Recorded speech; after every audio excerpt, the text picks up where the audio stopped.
Welcome back to yet another lecture at Hansraj e-Samvaad, a center established under the aegis of Mahatma Hansraj Faculty Development Center under Ministry of Education, Government of India.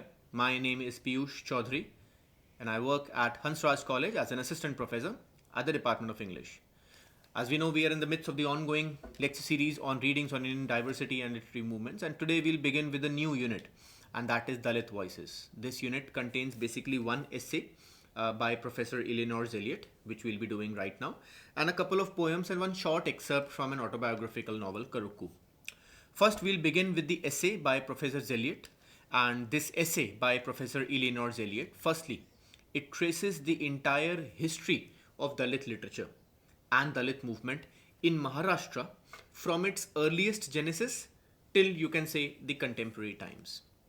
Secondly, this essay also talks about some of the leading reformers of India against casteism, some of the leading anti-caste intellectuals.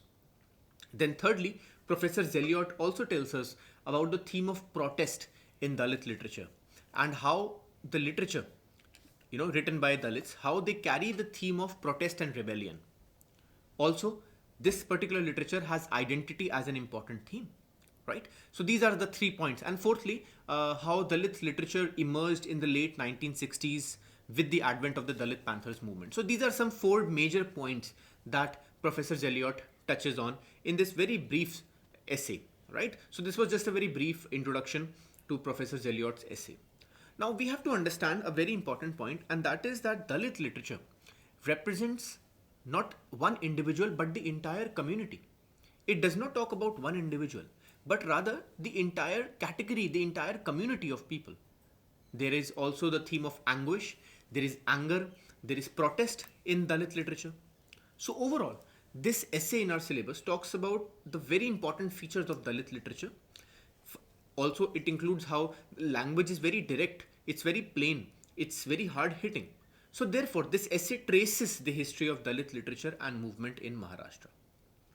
Next, Professor Zelliot also talks about some features of Dalit literature, about which I will talk about now. Because firstly, she says that Dalit writer has a dual role. First of a writer as well as of a reformer of society. He has to play a very critical role, and he has to critically analyze, as a reformer. Right? He has to analyze the structure and the mainstream socio-cultural forces in society. Then the next point is that language. The language of Dalit literature, as I just now mentioned, it's very brutal, it's very coarse, it's very unpolished, it's very direct, it's very scathing. There is a sense of anger, wrath, misery, sorrow, satire, cynicism, anguish, so on and so forth. So these are some of the defining features, that we'll find in the poems that we'll also read in our syllabus. But on this note, let us start reading the essay which is there in our syllabus. And if you look at the second paragraph, firstly, Professor Zelliot explains here the meaning of Dalit. So she says that the term Dalit is one of pride. Dalit basically means ground down, depressed, broken, right? And therefore, she says that it is the only acceptable term to the members who were earlier known as untouchables. So today you cannot call them as scheduled castes, or you cannot call them as Harijans, or you obviously cannot call them as untouchables. But you can only refer to them as Dalits. Several laws also, all over the country, the courts, the judiciary has also passed in this direction that it's the best category, the best way to refer to them is Dalit. So Professor Zelliot firstly tells us this. Then as she goes forward, she also tells about the legendary figure, Dr. B.R. Ambedkar, and how he belonged to the Mahar caste, which was found in Maharashtra. Then she also goes on to tell about some of the leading anti-caste poets, such as Chokha Mela. Chokha Mela was a 14th century Bhakti poet, and one can very easily say that his poems were against the idea of untouchability in the 14th century, right? So which were prevalent in those times. So in a way, we can say that the literature, Dalit literature, began with the Sufi and Bhakti, with the Bhakti movements in South India, and then later on it spread to the north. If you remember, we have already talked about some of the features of Sufi and Bhakti literature in our previous lectures. I'll be giving the videos in the playlist. And one of the most important themes, if you can go back in Dalit literature, in Sufi and Bhakti literature, was the theme of protest, rebellion. And protest and rebellion are the defining features in almost all parts of Dalit literature. So there are similarities, as both Sufi and Bhakti movement on one hand, and even the Dalit movements, they are meant for social change. They are meant to bring about revolution in the society. This point is very important to understand. But as we move forward, Professor Zelliot then tells us about some leading anti-caste intellectuals. She refers to, Gopal Baba Valankar, then Shivram Kamble, then Kisan Fago Bandose, right? And then, she also talks about the Dalit Panthers, which was an organization formed in the early 1970s. Then she also talks about one major short story writer. His name is Baburao Bagul. He was a major Dalit short story writer. And, he says that Dalit Sahitya begins from 1956 onwards. So basically, as I mentioned in the beginning, this particular essay traces the history of the literature, Dalit literature, and some of the various features of Dalit literature. One of the most important points you can say that Professor Zelliot makes here is again the idea of Dalit Chetna. In the last paragraph of the essay, which is there in the book, she talks about the idea of Dalit Chetna. She says, and I'm quoting it: "There is, however, much controversy. Critics have asked, can there be a Dalit literature, or can there only be literature regardless of subject? Can only Dalits write Dalit literature? Can educated ex-untouchables whose lifestyle is now somewhat middle class be considered Dalit? Those in the Dalit school would say, yes, there is Dalit literature. Only Dalits can write it because only they have experienced the social as well as economic problems of the lowest of the castes." Very, very, very important paragraph. Because here, Professor Zelliot is talking about some of the problems of categorizing Dalit literature. Zelliot basically says that there are always questions about the authenticity of who is writing Dalit literature. And according to Professor Zelliot, only Dalits can write authentic Dalit literature, right? Because they have the experience, they have the Dalit Chetna, they have the Dalit consciousness, right? Because they have felt, they have, gone through the pains of being a Dalit. This is Dalit Chetna, right? Dalit consciousness. So therefore, it can best be written by people who have this consciousness, or what is better known as Dalit Chetna. So only those who have Dalit Chetna and Dalit consciousness can write authentic Dalit literature. As we have already discussed, if you remember, in my playlist on GE, Individual and Society, I will once again reiterate that point, that critics believe that to write authentic Dalit literature, one has to go through the pains and humiliations of being born a Dalit.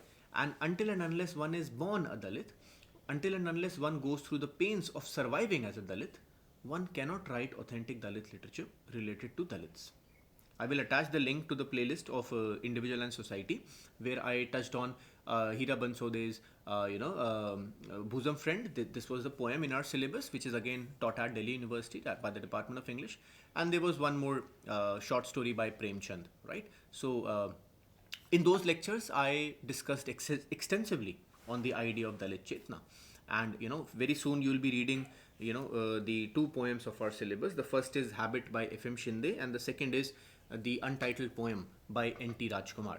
And after reading these two poems, the students and the viewers and the readers would realize that how Dalits write, it's extremely different from the way a non-Dalit write.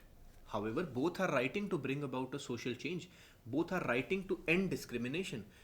But the way that they write, the method, the way that they write evokes a different response. Every single time there are writers who are non-Dalits, they write in a very, what you can say, reductive manner. And they do not give the individual space to the characters of Dalits. Perhaps their lack of experience does not allow them to create their characters based on that. Because for a non-Dalit writer, Dalits are just downtrodden, and characters are meant to be sympathized with. However, for the Dalit critics, they show a huge amount of individuality. They flesh out their characters, you can say. They flesh out their characters in real terms. They flesh out and they make their characters real, right? And the situation, they make it more appealing, they make it more realistic. And this shows the authenticity of Dalit writers who are themselves Dalits, because they have gone and they have Dalit Chetna. So this is the last point that Professor Zelliot is trying to make towards the end of the essay. And what she says is very important. The author is basically asking a question: what is authentic Dalit literature? Is it the one written by N.T. Rajkumar, or is it the one written by F.M. Shinde? Which is more authentic? To get to this answer, we will come, in the next lectures that we'll be doing. We'll discuss that, right? Because in the poem by N.T. Rajkumar, there is a sense of revenge. However, in the poem by F.M. Shinde, there is helplessness, there is pathos, there is sympathy. The untouchable becomes helpless. However, in the poem by N.T. Rajkumar, the untouchable body, he and the one who has been discriminated against, he tries to fight back, right? But in the poem by F.M. Shinde, he's helpless, he's humiliated, he becomes lifeless. So this is a very reductive reading, just like Premchand. Premchand had a great amount of sympathy, and obviously he was a social reformer. He was undoubtedly a social reformer. But the way that he used to write certain stories becomes reductive for, Dalit critics, right? So these we'll read the poems. So we'll question the authenticity of Dalit literature. So this is the point that Professor Eleanor Zelliot is trying to tell here. So therefore, only that literature which is produced by someone who has actually faced the hard-hitting caste-based discrimination should be considered authentic. A non-Dalit writer may be very thorough in bringing about meaningful change, but a non-Dalit writer may not write in the most authentic manner, right? Because there is an absence of Dalit Chetna. Therefore, a non-Dalit writer would tend to put tones of sympathy, pathos, pity, and therefore cannot correctly depict or show the same sense of anguish which a Dalit writer might have. And this is what makes a Dalit writer more authentic when he or she writes Dalit literature. But what is the basis of defining Dalit literature? How can we define Dalit literature? Dalit literature can very easily be defined as the literature that talks about the atrocities faced by the people belonging to the lower castes, who are now known as Dalits. Dalits write with the aim to empower not just one person, but rather the entire community. So therefore, Dalit literature is never focused on one single individual, but rather the entire community, the entire society. Also, one very important point that you all have to understand is that the main purpose of writing Dalit literature is to bring about a social change. It's not entertainment, right? Literature is a medium to ignite the masses, to educate them, to instill a sense of protest, rebellion, and emotion in the minds of the readers, right? So these are some of the defining features of Dalit literature, and these emotions of anger, revenge, rebellion are a result of years of suffering. So in 2025, in independent India today, caste still pervades our everyday society, though the manner in which it does is so very different from, say, some 100 years ago when India was freshly independent, or maybe before. But still, it is present, and therefore it is extremely important to educate the masses about these ideas. So this brings us to the end of this lecture by Professor Eleanor Zelliot, and I will end the lecture here. Thank you so much for your attention.